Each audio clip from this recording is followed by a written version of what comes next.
Hello friends, ફરીથી એક વખત આપનું હાર્દિક સ્વાગત છે। આપણે વાત કરી રહ્યા છીએ પ્રકરણ એકની અંદર આપણે પાછળના લેક્ચરમાં વિદ્યુત ક્ષેત્રની અને ક્ષેત્ર રેખાઓની વિગતવાર ચર્ચા કરી। હવે પછીના આ લેક્ચરની અંદર આપણે વિદ્યુત ક્ષેત્રને રિલેટેડ દાખલાઓની વાત કરવાના છીએ। તે પહેલાં આપણે વિદ્યુત ક્ષેત્રના ટોપિકનું થોડું રિવિઝન કરી જઈએ। વિદ્યાર્થી મિત્રો, તમને ખબર છે કે વિદ્યુત ક્ષેત્ર એ સદિશ રાશિ છે અને કોઈ બિંદુવત વિદ્યુત ભારથી આર અંતરે ઉત્પન્ન થતું વિદ્યુત ક્ષેત્ર E = K Q upon R square થશે અને સદિશ રાશિ હોવાથી એની દિશા આર કેરેટની દિશામાં લેવામાં આવે છે। તો અહીંયા આગળ વિદ્યાર્થી મિત્રો, આ પોઈન્ટ પાસે વિદ્યુત ક્ષેત્રની દિશા એરાની દિશામાં એટલે કે આ દિશામાં છે।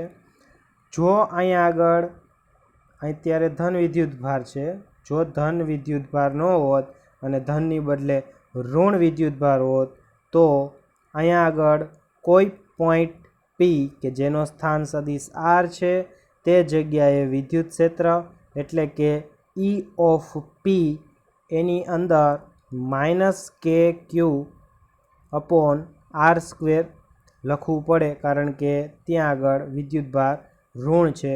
તો આ જગ્યાએ સમીકરણ આવી રીતના આવશે, E of P = K Q upon R square into R caret, અને ક્યુને આપણે મૂકવાનો છે નિશાની સાથે એટલે કે માઇનસ સાઇન સાથે। એટલે હવે વિદ્યાર્થી મિત્રો જોજો, આની દિશા કઈ થઈ તો કે આર કેરેટની દિશા કરતાં વિરુદ્ધ દિશા થઈ, એટલે કે આ આર કેરેટની દિશા એની બદલે વિરુદ્ધ દિશા એટલે કે આ દિશામાં થઈ। તો આ પોઈન્ટ પી પાસે હવે વિદ્યુત ક્ષેત્ર વિદ્યાર્થી મિત્રો તમને જોવા મળશે, એ આ દિશાની અંદર જોવા મળશે, આ દિશામાં વિદ્યુત ક્ષેત્ર હોય। તો આ વાત આપણને ખ્યાલ આવી ગઈ। આના ઉપરથી આપણે એક દાખલો સમજવાનો પ્રયત્ન કરીએ। સ્વાધ્યાયનો 1.8મો દાખલો છે। તેમાં બે વિદ્યુત ભારો મૂકેલા છે। એક વિદ્યુત ભાર અહીંયા છે જે પ્લસ વિદ્યુત ભાર છે અને એક વિદ્યુત ભાર અહીંયા રાખેલો છે। હવે આપણને ખ્યાલ જ હશે કે જો આ વચ્ચેના પોઈન્ટ ઉપર આપણે વિદ્યુત ક્ષેત્ર શોધવું હોય તો આ ધન વિદ્યુત ભારના લીધે અહીંયા આગળ વિદ્યુત ક્ષેત્ર આવશે એ આ દિશામાં આવશે। અને બીજું, હવે આ ઋણ વિદ્યુત ભારના લીધે જો આપણે વિદ્યુત ક્ષેત્ર શોધવું હોય તો ઋણ વિદ્યુત ભારના લીધે વિદ્યુત ક્ષેત્ર એ પણ આ દિશામાં આવશે। આ વિદ્યુત ભાર ઋણ છે એના લીધે વિદ્યુત ક્ષેત્ર આ દિશામાં આવશે, આ ધન છે એના લીધે આ દિશામાં આવશે। એટલે આ પોઈન્ટ આગળ બંને વિદ્યુત ભારોનો સરવાળો થશે, બંને વિદ્યુત ક્ષેત્રોનો સરવાળો થશે એટલે કે E A પ્લસ EB। આ એ છે, આ બી છે, એ અને બી ને લીધે વિદ્યુત ક્ષેત્ર અહીંયા આગળ EA પ્લસ EB થશે। તો તેનું આપણે હવે સમીકરણ લખીશું।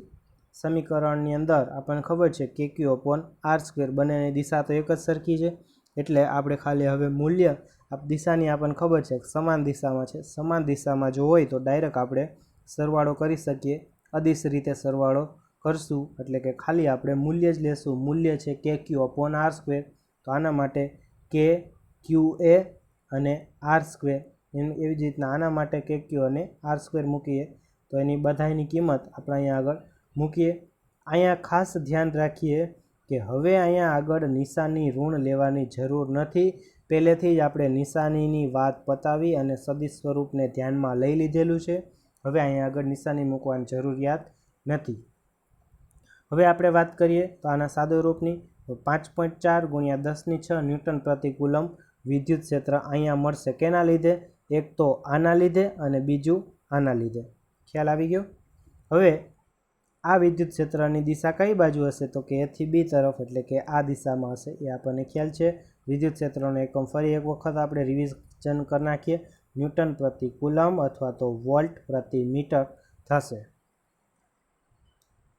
હવેની વાત કરીએ, હવે તમને આની અંદર આ રકમના બીજા ભાગની અંદર કહેવામાં આવ્યું છે કે જો 1.5 × 10⁻⁹ કુલમ માન ધરાવતો એક ઋણ પરીક્ષણ વિદ્યુતભાર આ બિંદુએ મૂકવામાં આવે તો તેના ઉપર લાગતું બળ કેટલું હશે? તો આપણને ખબર છે કે આ પર્ટિક્યુલર પોઈન્ટ ઉપર અત્યારે કેટલું વિદ્યુત ક્ષેત્ર છે?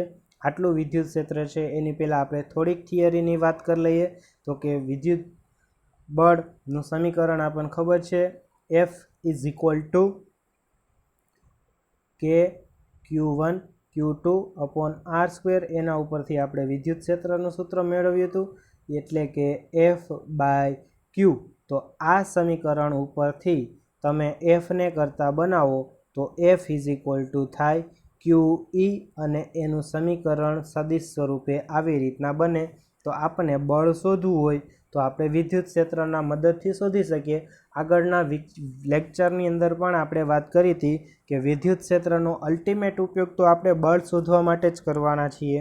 એટલા માટે આપણે હવે એ પ્રકારના દાખલાને જોઈએ તો આપણે આ સમીકરણ વાપરશું F is equal to QE. આપણને પહેલેથી ખબર છે કેટલો વિદ્યુતભાર આપણે રાખ્યો છે એ આપણને ખબર છે. તો હવે આપણે બળનું આ સૂત્ર વાપરવાના છીએ. તો આપણને ખબર છે પરીક્ષણ વિદ્યુતભાર Q0નું મૂલ્ય આપણને આપેલું છે -1.5 ગુણ્યા 10⁻⁹. અહીંયા વિદ્યાર્થી મિત્રો આપણે આગળનું સૂત્ર વાપરીએ F is equal to Q into E. પણ અહીંયા આપણે નિશાની સાથે વાપરશું કારણ તો કે આ સમીકરણ આપણે સદિશ સ્વરૂપે લખેલું છે, જ્યારે આ સમીકરણ આપણે અદિશ સ્વરૂપે લખેલું હતું. સદિશ સ્વરૂપે જ્યારે આપણે સમીકરણ લખતા હોય ત્યારે હંમેશા વિદ્યુતભારને આપણે નિશાની સાથે મૂકીશું. બધી જ કિંમતો આપણે સમીકરણની અંદર મૂકીએ.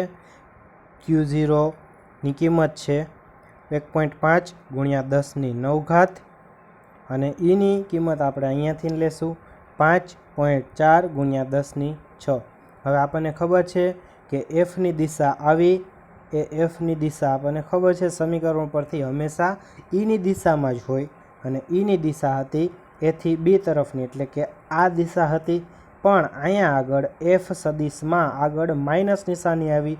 માઇનસ નિશાની દર્શાવે છે કે બળ છે તે વિદ્યુત ક્ષેત્ર કરતાં ઉલટી દિશામાં લાગશે.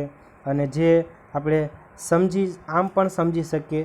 અહીંયા આગળ આપણને ખબર છે ધન વિદ્યુતભાર હતો, અહીંયા ઋણ વિદ્યુતભાર હતો.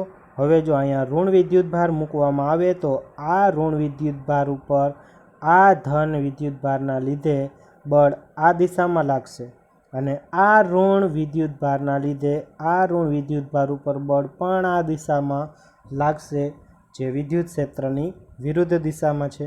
આમ આપણે વ્યવસ્થિત રીતના સમજી શકીએ. એકદમ કોન્સેપ્ટવાળો દાખલો છે. વધારે આપણે આ ટોપિકને વધારે સારી રીતના સમજવા માટે આના જેવો એક બીજો દાખલો લઈએ. આ દાખલાની અંદર આપણે બે સમીકરણો વાપર્યા. પહેલો તો વિદ્યુત ક્ષેત્રનો એક આપણે નિયમ વાપર્યો અને બીજો સંપાતપણાનો સિદ્ધાંત વાપર્યો. હવે અહીંયા આગળ અત્યારે બે વિદ્યુતભારો હતા. એવી જ રીતના જો બે કે વધારે વિદ્યુતભારનું તંત્ર હોય એટલે કે 3 વિદ્યુતભાર હોય તો પણ આવી જ રીતના કરી શકાય. આપણે એવા એક દાખલાની વાત કરીએ તો હવે એક દાખલો આપણે એક સિમ્પલ દાખલો પહેલાં લઈ લઈએ, પછી આપણે વધારે વિદ્યુતભારો સાથેના તંત્રની વાત કરીશું. એનું સમીકરણ હવે આપણને બધાને ખબર પડી ગઈ છે. તો હું તમને એમ કહું કે આપણે E is equal to KQ upon R square થાય. E is equal to KQ upon R square થાય. આ સમીકરણ એવું દર્શાવે છે કે R અંતરે રહેલા બિંદુએ વિદ્યુત ક્ષેત્ર કેટલું છે એ દર્શાવે છે. જો આમાં તમારી પાસે Eની કિંમત આપી દીધી હોય, Rની કિંમત આપી દીધી હોય તો તમને Qની કિંમત મળી જશે. આ સમીકરણ ઉપરથી Qને કરતાં બનાવી નાખો એવો એક દાખલો છે. તો આવો વિદ્યાર્થી મિત્રો આપણે એ દાખલાની વાત કરીએ. એની અંદર કીધેલું છે 10 સેન્ટીમીટર ત્રિજ્યાના એક વાહક ગોળા ઉપર. અહીંયા આગળ આ 10 સેન્ટીમીટરની ત્રિજ્યા છે, અહીંયા વચાતી નથી, પીડીએફમાં તમને સારી રીતના વચાશે. 10 સેન્ટીમીટર ત્રિજ્યાનો એક વાહક ગોળો છે. વાહક ગોળાની આપણે વાત કરીએ તો વાહક ગોળા વિશે આપણને એક વસ્તુ ધ્યાનમાં લેવાની થાય કે હંમેશા વાહક ગોળો હોય ત્યારે એના ઉપરનો બધો જ વિદ્યુતભાર હંમેશા સપાટી ઉપર આવતો રહેશે, અંદર રહેશે નહીં. ક્યાં આવતો રહેશે? સપાટી ઉપર. શું કામ? તો કે વાહક ગોળો છે અને વાહક ગોળામાં એકબીજા જગ્યાએ ઇલેક્ટ્રોન વહન કરવા માટે સક્ષમ હોય તો તેઓ વહન કરી અને સીધા જ સપાટી ઉપર આવી જશે. હવે આગળ વાત કરીએ આ ગોળાના કેન્દ્રથી, તો આ ગોળાનું કેન્દ્ર અહીંયા છે. આ કેન્દ્રથી કેટલા સેન્ટીમીટર અંતરે? 20 સેન્ટીમીટર અંતરે આપણને વિદ્યુત ક્ષેત્ર આપેલું છે. વિદ્યુત ક્ષેત્ર કેટલું છે? 1.5 ગુણ્યા 10⁻³ તો અહીંયા આગળ આપણને વિદ્યુત ક્ષેત્રનું મૂલ્ય ઓલરેડી આપેલું છે અને તમને ડિસ્ટન્સ આર પણ આપી દીધેલું છે. તો હવે આના ઉપરથી ઈ અને આર, તો આપણે ગોળા ઉપરનો વિદ્યુત ભાર કેટલો છે એ ગોતવાનું છે. બીજું અહીંયા આગળ તમને આગળ લખેલું છે કે -1.5 ગુણ્યા 10⁻³ તો માઇનસ કેમ? કે આ દિશા છે ને આપણે ધન લઈએ છીએ, તો આ દિશાને આપણે કેવી લઈએ છીએ? ઋણ. તો આ પોઈન્ટ ઉપર આ ગોળાને લીધે આ પોઈન્ટ ઉપર જો વિદ્યુત ક્ષેત્ર એ આ સાઈડ હોય તો આ ગોળા ઉપર કયો વિદ્યુત ભાર હોવો જોઈએ મિત્રો? તો કે ગોળા ઉપર ઋણ વિદ્યુત ભાર હોવો જોઈએ, કારણ કે આપણને ખબર છે ઋણ વિદ્યુત ભાર વિતરણની ક્ષેત્ર રેખાઓ હંમેશા કઈ દિશામાં હોય? તો કે અંદર તરફ જતી દિશામાં હોય. અને જો ધન વિદ્યુત ભાર હોય તો બહાર તરફની દિશામાં વિદ્યુત ક્ષેત્ર હોય, ઋણ હોય તો અંદર તરફની હોય. તો અહીંયા આગળ આપણને અંદર તરફની દિશામાં વિદ્યુત ક્ષેત્ર દેખાય છે, તો આ ગોળા ઉપર ફરજિયાતપણે ઋણ વિદ્યુત ભાર હશે. હવે આપણે એના મૂલ્યની વાત કરીએ. E=kq/r². આ સમીકરણ આપણને ખબર છે, અદિશ સ્વરૂપે આપણે આ સમીકરણને વાપરીશું. ક્યુને કરતા બનાવીએ, E r²/k આવશે. બધાની કિંમત મૂકી દઈએ. અહીંયા આગળ સમીકરણ અદિશ સ્વરૂપે હોવાથી માઇનસ નિશાનીની જરૂરિયાત, અહીંયા આપણે માઇનસ નિશાનીને નહીં વાપરીએ, કારણ કે આ સમીકરણ આપણે અદિશ સ્વરૂપે લખેલું છે. 1.5 ગુણ્યા 10⁻³ આરની કિંમત આપણે મીટરમાં ફેરવીને મૂકી દઈએ. 20 સેન્ટીમીટર એટલે 0.2 મીટર, 0.2 મીટર અને એનો વર્ગ, અને છેદમાં કેની કિંમત 9 ગુણ્યા 10⁹. તો આમ આપણને સાદું રૂપ આપતા જવાબ મળશે 6.67 નેનો કુલમ. અને આ વિદ્યુત ભાર આમાં ખબર છે વિદ્યુત ક્ષેત્રની દિશા અંદર તરફ જતી દિશામાં છે, એટલે આ વિદ્યુત ભાર કેવો હોવો જોઈએ? ઋણ હોવો જોઈએ, જે આપણને દેખાય છે. એકદમ સરળ દાખલો હતો, 1 માર્કમાં પૂછાઈ શકે. હવે આપણે વિદ્યુત ભારોના તંત્રની વાત કરશું. ઘણા બધા વિદ્યુત ભારોના લીધે આપણે વિદ્યુત ક્ષેત્ર શોધવાની વાત કરીએ.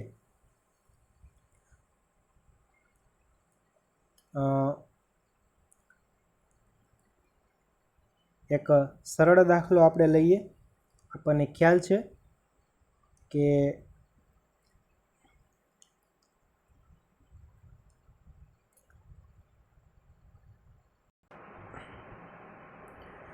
જ્યારે કોઈ પદાર્થને ગુરુત્વાકર્ષી ક્ષેત્રમાં મૂકવામાં આવે તો ગુરુત્વાકર્ષણ બળ લાગે છે. તેવી રીતના જ્યારે કોઈ વિદ્યુત ભારને વિદ્યુત ક્ષેત્રની અંદર મૂકવામાં આવે તો તે પદાર્થ ઉપર વિદ્યુતીય બળ લાગે છે.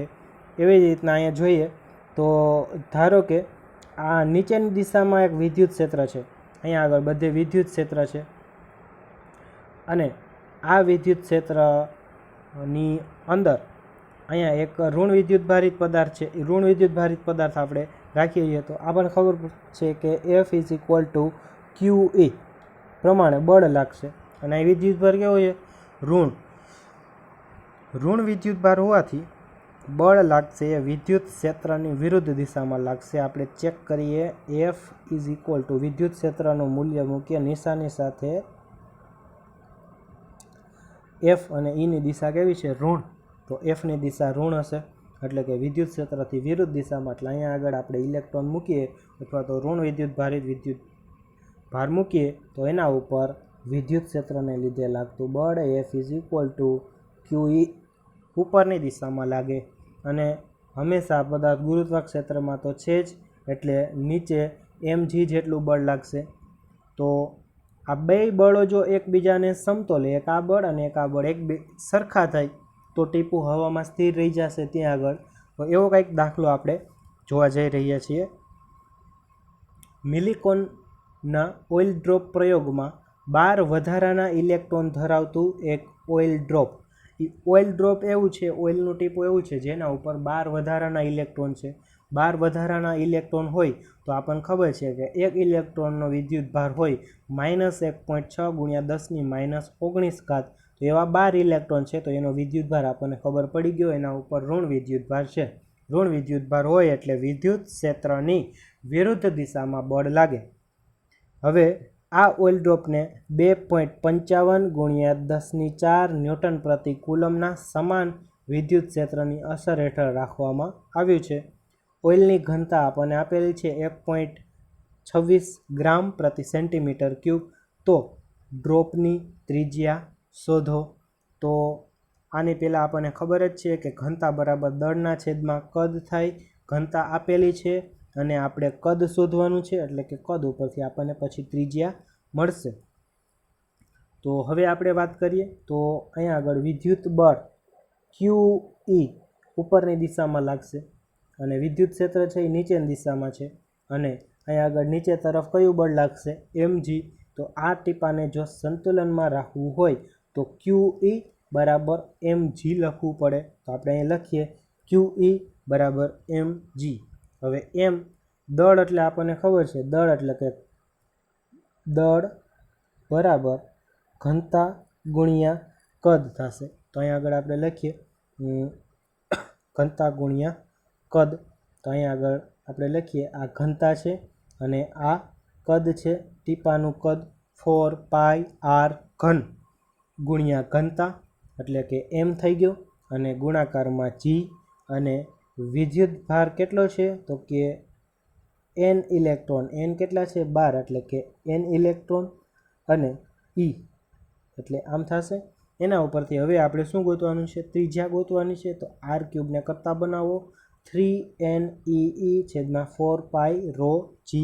બધી જ વસ્તુની આપણે કિંમત મૂકીએ. આપણને ખબર છે 3, પછી n એટલે કેટલા ટીપા, કેટલા ઇલેક્ટ્રોન વધારાના હતા? 12. વિદ્યુત ક્ષેત્રનું મૂલ્ય 2.55 × 10⁴, અને ઇલેક્ટ્રોનનો વિદ્યુતભાર 1.6 × 10⁻⁻⁹. 4 પાઈની કિંમત, રોની કિંમત 1.26 ગ્રામ પ્રતિ સેન્ટીમીટર ક્યુબને કિલોગ્રામ પ્રતિ મીટર ક્યુબની અંદર ફેરવો એટલે 10⁻³ વધારાની આવે તે, અને જીનું મૂલ્ય 9.81 અહીંયા આગળ લેવાનું કીધું છે. હવે વિદ્યાર્થી મિત્રો, જમણી બાજુ તમે જોશો તો તમારે ઘન છે, તો આ જવાબમાંથી તમારે r શોધવા માટે ઘનમૂળ કાઢવું પડે. તો ઘનમૂળ કેલ્સીમાં કાઢો. ઘનમૂળ કાઢવાની બે મેથડ છે. એક તો લોગની મદદથી કાઢી શકો તમે, અને બીજું કેલ્સીની અંદર ડાયરેક્ટ તમે કરી શકો. તો કેલ્સીની અંદર તમે ઘનમૂળ કાઢવા માટે જે સંખ્યાનું ઘનમૂળ તમારે કાઢવું છે તે આંકડો દબાવો. ધારો કે તમારે 27નું ઘનમૂળ કાઢવું છે, તો તમે કેલ્સીની અંદર 27 લખો, પછી અંડરરૂટની સાઇન દબાવો 2 વખત, પછી ગુણાકારની સાઇન દબાવો, પછી અંડરરૂટની સાઇન ફરી પાછી 2 વખત દબાવો, પછી ગુણાકાર કરો, ગુણાકારની સાઇન દબાવો, પછી અંડરરૂટની સાઇન 4 વખત દબાવો, પછી પાછી ગુણાકારની સાઇન દબાવો, અને પાછી અંડરરૂટની સાઇન 8 વખત દબાવો. આમ કરવાથી તમને આરની કિંમત 9.81 × 10⁷ મીટર મળી જશે. હવે આપણે આગળના દાખલાની વાત કરીએ. આગળના દાખલાની આપણે અમે પહેલાંથી ચર્ચા કરી રહ્યા છીએ તેવી રીતના આ દાખલાની અંદર બે વિદ્યુતભારો છે. એક તો અહીંયા આગળ ધન વિદ્યુતભાર છે અને અહીંયા આગળ એક ઋણ વિદ્યુતભાર છે.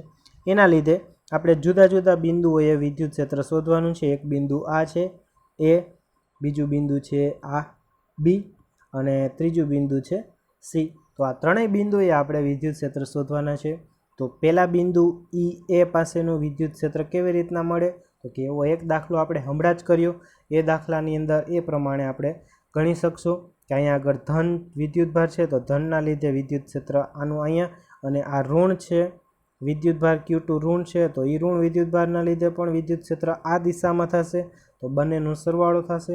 તો અહીંયા આગળ આપણે લખીએ બંનેનો સરવાળો થશે E1A, એટલે કે E1 એટલે કે પહેલા વિદ્યુતભારના લીધે વિદ્યુત ક્ષેત્ર કયા બિંદુએ? એ બિંદુએ. કેટલું થશે? કિંમત મૂકો કે Q/r². કે કેટલો છે? 9 × 10⁹. r² કેટલો છે? Q કેટલો છે? 10⁻⁸ કુલમ. અહીં આગળ આપેલું છે ધન છે, અને અંતર કેટલું આપેલું છે? 0.05 મીટર². તો આ પ્રમાણે તમને આ પ્રમાણે જવાબ મળશે. હવે જોવો જોઈએ આ વિદ્યુતભારના લીધે પણ વિદ્યુત ક્ષેત્ર આ દિશામાં થશે અને એટલા જ મૂલ્યનું થશે, કારણ કે અંતર અને વિદ્યુતભાર બંને સરખા છે. તો કુલ વિદ્યુત ક્ષેત્ર કેટલું થશે? ડબલ થશે, એટલે કે બેયનો સરવાળો, એટલે કે 7.2 × 10⁴ ન્યૂટન પ્રતિ કુલમ કઈ દિશામાં હશે? આ દિશામાં, જમણી તરફની દિશા કહેવાય એને. તો એ પાસે આપણને મળી ગયું. એવી રીતના આપણે બી પાસેની વાત કરીએ. તો બી પાસે આવો, આપણે બી પાસેના વિદ્યુત ક્ષેત્રની વાત કરીએ. બી પાસે એક તો આ ધન વિદ્યુત ભારના લીધે અહીંયા આગળ વિદ્યુત ક્ષેત્ર તો કે બહારની તરફ હોય, અને આ ઋણ વિદ્યુત ભારના લીધે અહીંયા આગળ વિદ્યુત ક્ષેત્ર કઈ બાજુ હશે?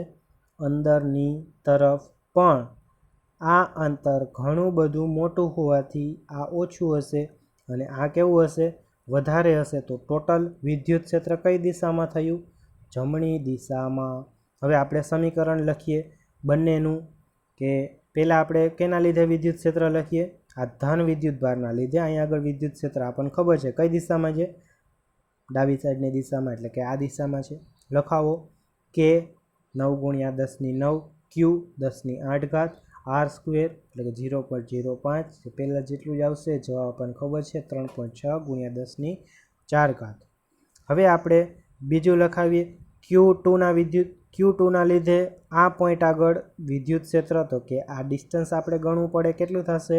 0.15 મીટર. 0.15 મીટર થશે આ અંતર. તો લખો કે ક્યુ, એટલે આપણને ખબર છે દિશા આપણે ગણતરીમાં લેવાની નથી. આપણને ખબર છે કઈ દિશામાં છે? આ તરફની દિશામાં છે. આપણે પછી ડાયરેક્ટ બાદબાકી કરી નાખશું અને અંતર કેટલું થયું? 0.15 મીટર. એનું સાદુરૂપ આપતા તમને જવાબ મળશે 4 × 10⁻³ આપણે હમણાં જ કીધું હતું તે પ્રમાણે તેનું મૂલ્ય ઓછું છે. અહીંયા જો, અહીંયા 3 ઘાત છે, અહીંયા 4 ઘાત છે, તો મોટું કયું થશે? 3.6 વાળું થશે. તો આપણને ખબર છે 3.6 તો કઈ બાજુ લાગે છે? 3.6 આ સાઈડ લાગે છે અને આ સાઈડ લાગે છે. તો પરિણામી વિદ્યુત ક્ષેત્ર આ દિશામાં આવશે. હવે કુલ વિદ્યુત ક્ષેત્ર એટલે કે બેયની બાદબાકી. શું કામ? તો કે બેયની દિશા અલગ અલગ છે એટલા માટે બેયની બાદબાકી કરીએ તો આપણને આ જવાબ મળશે. અને પરિણામી વિદ્યુત ક્ષેત્ર કઈ દિશામાં મળ્યું? તો કે આ દિશામાં મળ્યું. હવે આપણે આગળની વાત કરીએ સી બિંદુ પાસે, એટલે કે આ સી બિંદુ પાસે આપણે વિદ્યુત ક્ષેત્ર શોધીએ. સી બિંદુ પાસે વિદ્યુત ક્ષેત્ર તો કે બંનેના લીધે આપણે અલગ અલગ શોધવું પડશે. ચાલો આપણે વાત કરીએ. સી પાસે કેવી રીતના ગોતશું? તો કે પહેલાં સી પાસે આના લીધે, તો કે સી પાસે વિદ્યુત ક્ષેત્ર કેવી રીતના હોય? તો કે આ પોઈન્ટ અને આ સીનો પોઈન્ટ એ બેયને જોડતી દિશામાં, અને આ ધન વિદ્યુત ભાર છે તો દૂર તરફની દિશામાં આવશે, એટલે કે આમ આવશે. તો એક આપણી પાસે વિદ્યુત ક્ષેત્ર આ દિશામાં આવ્યું. કેના લીધે? તો કે પ્લસ ક્યુના લીધે. એવી જ રીતે આ માઇનસના લીધે આ પોઈન્ટ આગળ, તો કે એના લીધે એ બેયને જોડતી રેખાની દિશામાં જ હોય. હવે આ કેવો વિદ્યુત ભાર છે? ઋણ. તો કઈ દિશામાં આવશે? તો કે આ તરફની દિશામાં આવશે. તો એ વિદ્યુત ક્ષેત્રનો સદિશ કેમ થશે? આમ થશે. તો એક સદિશ આ છે અને બીજો સદિશ આ છે. આ સદિશ આની સાથે કેટલો ખૂણો બનાવે? તો કે અહીંયા ચેક કરીએ. આ ખૂણો કેટલાનો હોય? 60નો હોય, π/3નો હોય. તો આ ખૂણો પણ કેટલો થાય? π/3નો જ થાય. એવી જ રીતના આ ખૂણો કેટલાનો છે? 60. તો અહીંયા આગળ ઝેડ બનીને આ ખૂણો પણ કેટલાનો થશે? 60નો થશે. એટલે કે અહીંયા પણ 60 આવશે અને અહીંયા પણ 60 આવશે. તો આપણને ખબર છે કે બે સદિશો હોય અને બે સદિશ વચ્ચેનો ખૂણો કેટલો છે? 120નો. તો એના ઉપરથી આપણે આને બે રીતના સોલ્વ કરી શકાય. તો પરિણામી સદિશનું મૂલ્ય ગોતવું હોય તો આપણી પાસે આ સમીકરણ છે f1² + f2² + 2f1 f2 cos θ. આ સમીકરણની મદદથી પણ તમે શોધી શકો, અથવા તો ત્રિકોણમિતિની મદદથી પણ તમે શોધી શકો. તો અહીંયા આગળ આપણે ત્રિકોણમિતિની મદદથી શોધીએ. પહેલાં આપણે E1c અને E2c આપણને ખબર છે કે બે જો એક સરખા અંતરે જ આવેલા છે તો આપણે એનું મૂલ્ય શોધી લઈ કે Q/r², એટલે કે 9 × 10⁻³ ન્યૂટન પ્રતિ કુલમ મળશે. હવે એક સદિશ આમ છે, બીજો સદિશ આમ છે, તો આપણે બેયનો પરિણામી સદિશ શોધવો પડે. તો આ સદિશનો આ દિશામાં ઘટક કેટલો થશે તો કે કોસ થીટા થશે, અને આ સદિશનો આ દિશામાં ઘટક કેટલો થશે કોસ થીટા. આ શું છે E1C છે, અને આ શું છે E2C છે. તો E1C હવે તો ટોટલ પરિણામી કેટલું થશે તો કે E1C cos 30 plus E2C cos 30. તો બેની કિંમત તમે મૂકશો cos 30 cos 60 એટલે કેટલું થશે 1/2, અને 1/2 1/2 1/2 1 થઈ ગયું, એટલે પરિણામી જવાબ આવશે 9 × 10⁻³ ન્યૂટન પ્રતિ કુલમ. એકદમ ઇઝી છે. સદિશના અમુક કોન્સેપ્ટનો જ આપણે ઉપયોગ કરીએ છીએ. આ બે ફરી એક વખત આપણે સમજી લઈએ. અહીંયા આગળ બ્લેન્ક સ્લાઇડની અંદર આ એક સદિશ હતો E1C, જેની કિંમત આપણને ખબર હતી 9 × 10⁻³, અને એક બીજો સદિશ હતો આ E2C. હવે પહેલી વાત, આ બેયનું પરિણામી સદિશ ગોતવું હોય તો આપણે સમાંતર બાજુ ચતુષ્કોણનો નિયમ લગાડીએ, એટલે એના ઉપરથી આપણને ખબર પડે કે આ એનું પરિણામી થયું. હવે આનું પરિણામી કેવી રીતના મળશે આનું તો કે આના બે વિભાગ પાડી નાખીએ. જો ફરીથી આના બે ભાગ પડે, એક ભાગ આમ અને બીજો ભાગ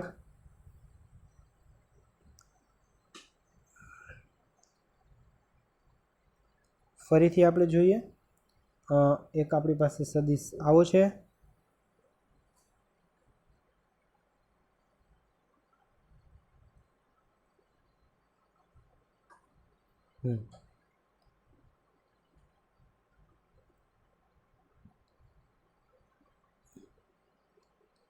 ચાલો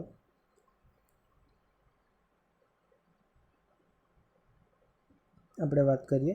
આપણી પાસે એક સદિશ આ છે E1C, એક સદિશ આ છે E2C. તો આના બે વિભાગ પડશે, એક આ દિશામાં અને એક આ દિશામાં. આ ખૂણો કેટલાનો છે 60નો, તો આ પડશે E1C cos 60, અને આ sin 60 E1C. એવી જ રીતના આ E2Cના પણ બે ઘટકો પડશે, એક આ દિશામાં અને એક આ દિશામાં. તો આ દિશાનો ઘટક શું થશે E2C cos 60, અને અહીંયા શું થશે E2C sin 60. હવે આ જો વિરુદ્ધ દિશામાં અને સમાન મૂલ્યના છે, એટલે બે એકબીજાની અસર નાબૂદ કરશે. વધ્યું કયું ખાલી આ, એટલે કે E1 cos 60 E2C cos 60, એ બંનેનું આપણે સરવાળો કરી અને લખી નાખવાનો, જે આપણે અહીંયા આગળ લખેલું છે. તમને બધાને ખ્યાલ છે સારી રીતના. હવે આપણે આગળની વાત કરીએ. હવે એક દાખલાને આપણે જોઈએ.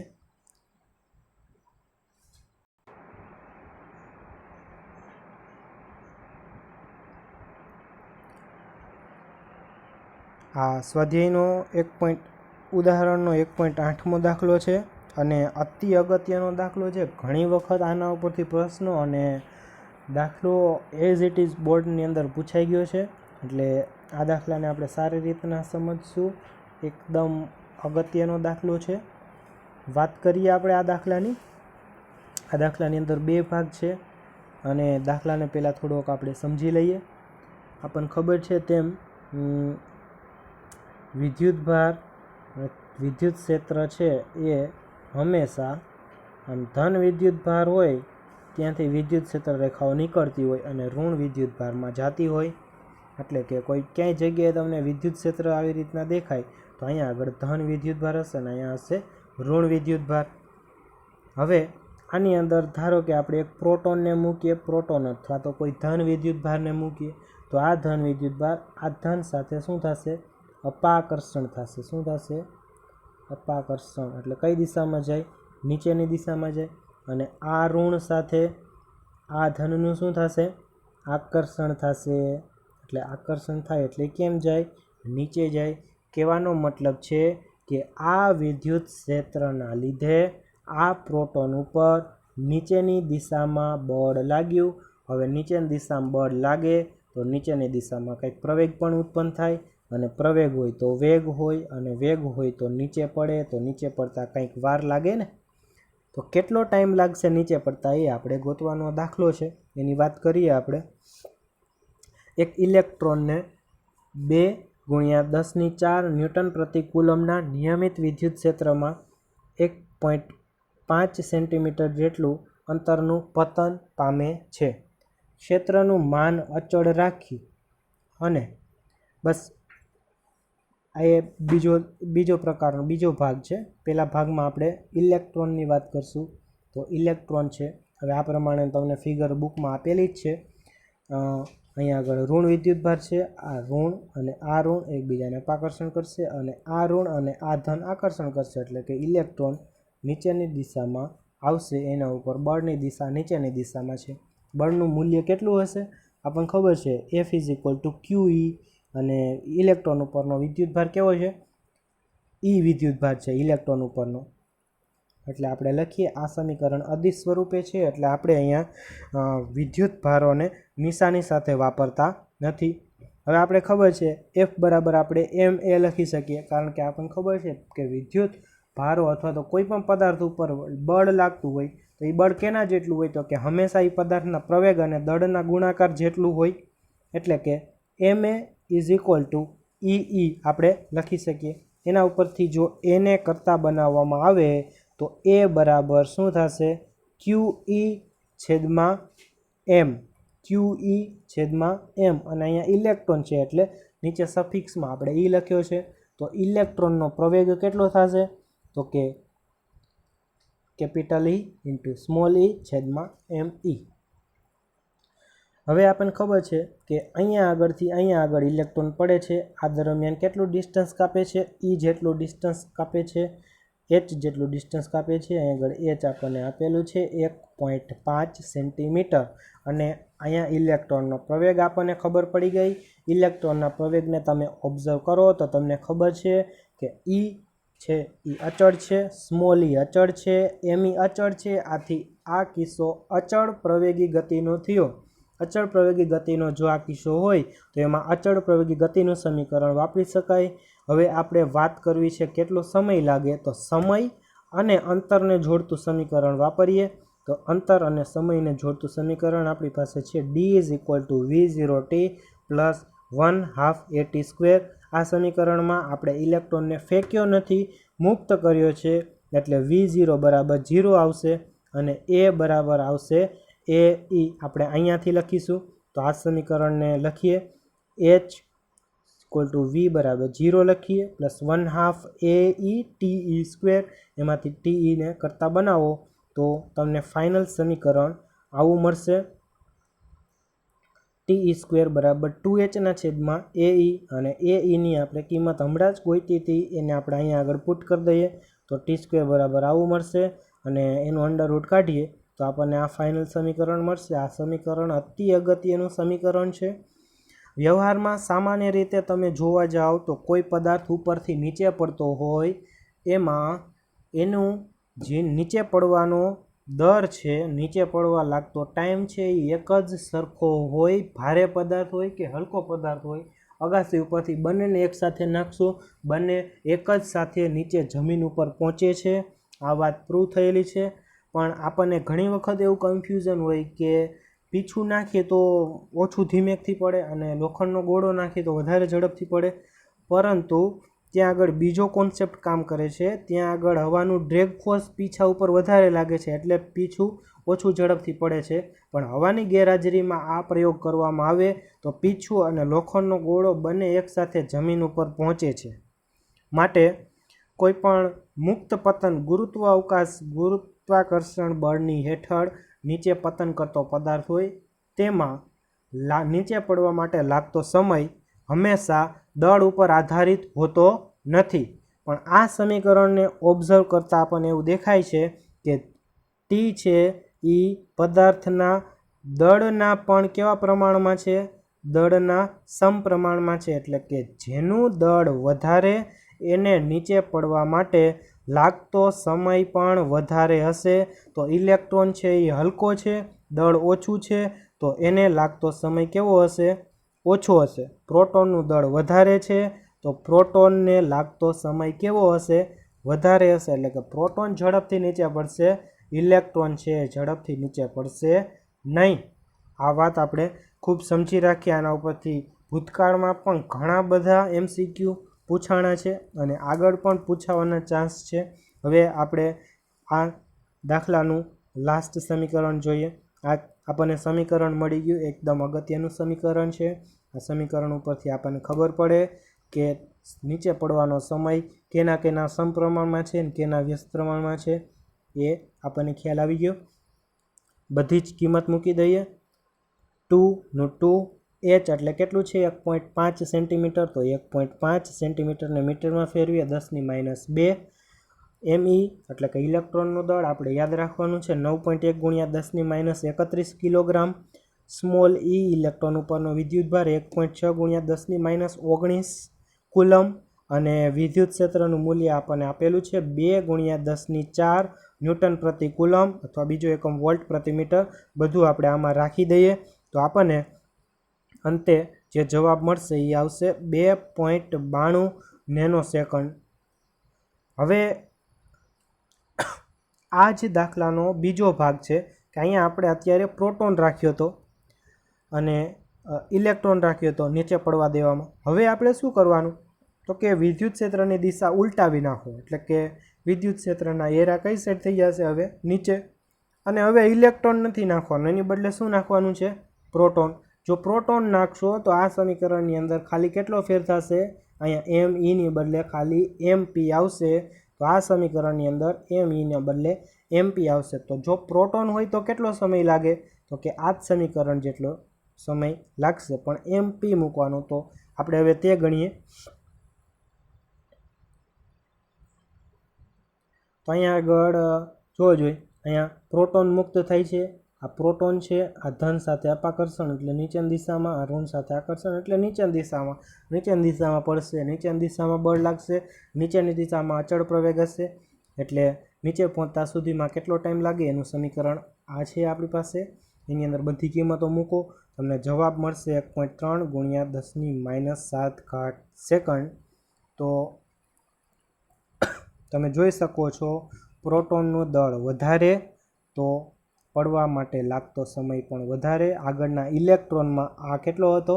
નેનો સેકન્ડ હતો, 10⁻9 હતું. અહીંયા 10⁻7 છે. 10⁻9 કરતાં 10⁻7 મોટી છે. આમ પ્રોટોનને વધારે ટાઈમ લાગ્યો, ઇલેક્ટ્રોનને નીચે પડવા માટે ઓછો સમય લાગ્યો. હલકો પદાર્થ ભારે પદાર્થ હશે એને ટાઈમ કેવો લાગશે? વધારે. ભારે પદાર્થને વધારે ટાઈમ લાગશે. આ વસ્તુ આપણે રફ યાદ રાખી લઈએ. આ દાખલાનો એક હજી બીજો ભાગ પણ છે. આપણે અહીંયા આગળ ઇલેક્ટ્રોનના પ્રવેગની ગણતરી કરીએ. આપણને ખબર છે કે નીચેની દિશામાં આપણે એક પ્રવેગ લીધો AP. એ પ્રવેગનું મૂલ્ય કેટલું હતું? આવો આ પાછળની સ્લાઇડમાં જુઓ. આ રહ્યું ઇલેક્ટ્રોનનો પ્રવેગ, આપણને ખબર છે. આ ઇલેક્ટ્રોનનો પ્રવેગનું આપણે સૂત્ર તારવ્યું હતું. ચેક કરો અહીંયા આગળ ME એટલે ઇલેક્ટ્રોનનું દળ. ઇલેક્ટ્રોનનું દળ 9.1 × 10⁻31. નીચે -31 આવે તો કોઈ પણના છેદમાં -31 આવે તો છેદમાં વાળી ઘાત ઉપર જાય ને. છેદવાળી ઘાત ઉપર જાય તો આ પ્રવેગ કેવડો થશે? તો આપણે ગણતરી કરીએ આ પ્રવેગ કેવડો હોય, ઇલેક્ટ્રોનનો પડવાનો પ્રવેગ કેવડો હોય. ચેક કરો, કિંમત મૂકીએ બધી. ની કિંમત 1.6 × 10⁻19 વિદ્યુત ક્ષેત્ર અને દળ. આ પ્રોટોનનો પ્રવેગ છે, ઇલેક્ટ્રોનનો હોય તો ઇલેક્ટ્રોનનો દળ મૂકવાનો. તો પ્રોટોનનો આપણે વેગ શોધીએ તો પ્રોટોનનું દળ ઓછું છે. તો આ પ્રવેગ આવ્યો 10⁻12. હવે ક્યાં 10⁻12 અને ક્યાં 10 9.8? તો આ 10⁻12ની સાપેક્ષે આ 10ને અવગણી શકાય? તો કે યસ, અવગણી શકાય. એટલે આપણે આ દાખલાની ગણતરી કરતી વખતે નીચે જે G લાગે છે એ G આપણે ગણતરીમાં લીધેલો નહોતો, કારણ કે ઇલેક્ટ્રોનનો પોતાનો પ્રવેગ જ જેવડો છે 10⁻12 જેટલો. એમાં તમે 10 એડ કરો તો કાંઈ ફરક પડશે નહીં, એટલે આપણે અવગણી નાખ્યો હતો. તો આ વસ્તુ પણ ઘણીવાર MCQમાં પૂછાઈ શકે લોજિકલ ક્વેશ્ચન તરીકે. હવે આપણે આગળના દાખલાની વાત કરીએ. તો આગળનો દાખલો પણ કંઈક આના જેવો જ છે. આ દાખલો છે સ્વાધ્યાયનો 1.33મો દાખલો. હવે જોઈએ આપણે એના ઉપર. તો એમ દળ અને માઇનસ ક્યુ વિદ્યુતભાર ધરાવતો એક કણ બે વિદ્યુતભારિત પ્લેટોની વચ્ચે વીએક્સ વેગથી પ્રારંભમાં એક્સ અક્ષને સમાંતરે દાખલ થાય છે. એટલે કે આ બે પ્લેટ છે, એક ધન વિદ્યુતભારિત અને એક ઋણ વિદ્યુતભારિત, અને એક વિદ્યુતભાર છે જેનો વિદ્યુતભાર છે માઇનસ ક્યુ.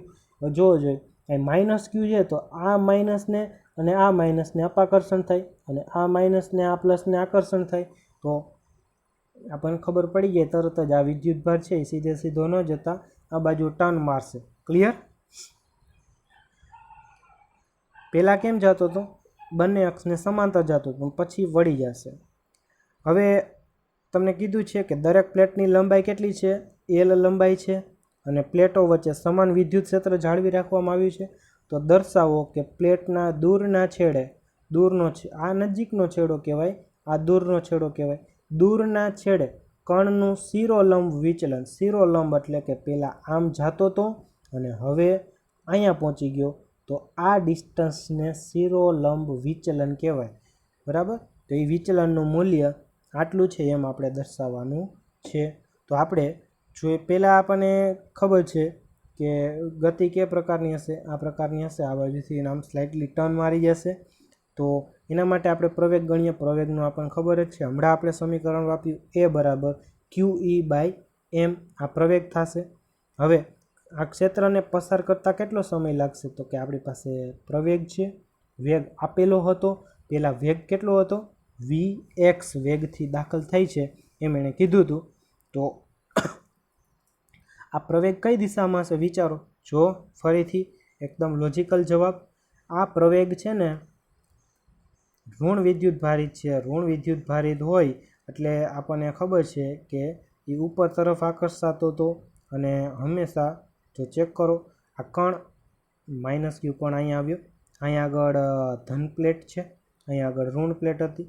તો આના ઉપર કઈ દિશામાં બળ લાગે? ઉપરની દિશામાં બળ લાગે. એટલે કે આ એફની દિશા થશે. એફની દિશા આ હોય તો એની દિશા પણ આ હોય. એટલે કે આ કણનો પ્રવેગ એ શિરોલંબ છે. શિરોલંબ પ્રવેગથી આમ સમક્ષિતિજ ગતિમાં કોઈ ફેર પડશે નહીં. શિરોલંબ આ દિશામાં તો ગતિ કઈ વેગથી થશે? vx વેગથી જ થશે. તો આ દિશાનો વેગ આપણને ખબર છે, એટલે આપણને ખબર છે કે ક્ષેત્રને પસાર કરતાં લાગતો સમય કેટલો થશે? તો કે ક્ષેત્ર કેટલું લંબાઈનું છે? L લંબાઈનું. વેલોસિટી કેટલી છે? vx. એમાં કોઈ ફેરફાર નહીં થાય. કારણ તો કે પ્રવેગ વિદ્યુત ક્ષેત્રને લીધે છે એ ઉપરની દિશામાં છે, આ દિશામાં નથી. એટલે એ દિશાનો વેગ અચળ રહેશે. તો t = L/vx. આ આપણને ટીની કિંમત મળી ગઈ. આ ટીની કિંમત આપણે કેની અંદર મૂકી? આપણે તો હવે આ આડું ડિસ્ટન્સ જોતું નથી. આપણે કયું ડિસ્ટન્સ જોઈ છે? ઊભું ડિસ્ટન્સ જોઈ છે. અને ઊભી દિશામાં તમે જુઓ તો તમારો પ્રવેગ છે એ, એટલે એ દિશામાં તમારે શું કરવું પડે? એ દિશામાં તમારે અચળ પ્રવેગી ગતિનું સૂત્ર વાપરવું પડે. કારણ કે એ દિશામાં પ્રવેગ કેવો છે? અચળ. અને એ પ્રવેગનું મૂલ્ય કેટલું છે? QE/m. તો અચળ પ્રવેગી ગતિનું આપણે સમીકરણ વાપરીએ. h એટલે કે આ ડિસ્ટન્સ કેટલું હશે? તો કે સમીકરણ વાપરીએ v0t 1/2at². તો આપણે એની અંદર આ v0t એટલે કે શરૂઆતનો વેગ કેટલો છે? શરૂઆતનો વેગ આ દિશામાં છે. આ દિશામાં કોઈ વેગ નથી, એટલે કે v0 = 0. આ 0 લઈ લે એટલે એ પદ નીકળી ગયું. 1/2a એની બદલે આ મૂકો, ટીની બદલે આ મૂકો અને સાદું રૂપ આપો એટલે તમારો જવાબ આ મળશે. y = QEL²/2mvx². એકદમ ઇઝી દાખલો, પણ કોન્સેપ્ટ ખાસ યાદ રાખવાનો કે અહીંયા આગળ પ્રવેગ છે એ શિરોલંબ દિશામાં છે, જે સમક્ષિતિજ વેગમાં કોઈ અસર ઉત્પન્ન કરતો નથી. હવે એક દાખલો આના જેવો જ છે, એ સ્વાધ્યાયનો દાખલો છે. તો એમાં આપણને આ બધી વસ્તુની કિંમત આપેલી છે, એ કિંમત આપણે મૂકી અને y કેટલું થાય એ શોધવાનું છે. એકદમ સરળ દાખલો છે. આ સમીકરણ આપણે યાદ રાખી લઈએ તો આપણને સરળતાથી તે દાખલો આપણે કરી શકશું. હવે આપણે વાત કરીએ આગળના દાખલાની. 1.34. તો 1.34 સ્વાધ્યાયના દાખલાની અંદર રકમ વાંચીએ આપણે તો કે આગળના પ્રમાણે જ છે. એમ દળ અને ક્યુ વિદ્યુતભાર ધરાવતો કોણ બે પ્લેટની વચ્ચે વીએક્સ વેગથી પ્રારંભમાં એક્સ અક્ષની સમાંતરે દાખલ થાય છે. પ્લેટની લંબાઈ એલ છે. પ્લેટ વચ્ચે સમાન વિદ્યુત ક્ષેત્ર જાળવી રાખવામાં આવે છે. કણની વેગ વીએક્સનું મૂલ્ય આપી દીધું 2 × 10⁶ અને ઇલેક્ટ્રોન 0.5 સેન્ટીમીટરનું અંતર ધરાવતી પ્લેટ આપી દીધું. એલની કિંમત આપી દીધી 0.5 સેન્ટીમીટર અને વિદ્યુત ક્ષેત્ર કેટલું એ પણ આપી દીધું 9.1 × 10⁵ ન્યૂટન પ્રતિ કુલમ. અને તે ઉપરની પ્લેટને ક્યાં અથડાશે તે આપણે ચેક કરવાનું છે. ઇલેક્ટ્રોન ઉપરનો વિદ્યુતભાર ખબર છે અને ઇલેક્ટ્રોનનો દળ 9.1 × 10⁻31 કિલોગ્રામ એ આપણને ખબર છે. તો આગળના દાખલા ઉપરથી આપણને સમીકરણ ખબર છે. EEL²/2m આ સમીકરણ કેમ યાદ રાખશો? તો આપણને આટલી વસ્તુ તો ખબર જ છે વિદ્યાર્થી મિત્રો, 1/2 mv² ખબર છે. EEL² વધારાનું આપણે યાદ રાખી લઈએ તો આ સમીકરણ સરળતાથી યાદ રહી જશે આપણને. બધી જ કિંમત આપણે આમાં મૂકી દઈએ. વાયની કિંમત 5 × 10⁻³ પછી એમઈનું અને વીએક્સ આપણને આપેલું છે તે મૂકી દઈએ એનો સ્ક્વેર કરીને અને વિદ્યુત ક્ષેત્ર અને ઈની કિંમત જવાબ તમને કંઈક આવો મળશે. તો એલ બરાબર તમને મળશે 1.6 સેન્ટીમીટર. તો ખાલી સામાન્ય કિંમત મૂકી અને આપણે આ દાખલાને સોલ્વ કરવાનો હતો. તો આશા છે કે આજના બધા જ દાખલા તમે એક વખત આ વિડીયો જોયા પછી તમારી રીતના મોઢે ગણતરી કરી અને લખી લેશો. અગત્યનો ટોપિક છે, ખૂબ જ આઈએમપી ઉદાહરણો અને આ દાખલા છે બધા સ્વાધ્યાયના. આજે આપણે આપણી ચર્ચાને અહીંયા સ્થગિત કરીએ. જય હિન્દ, જય Bharat. Thank you very much.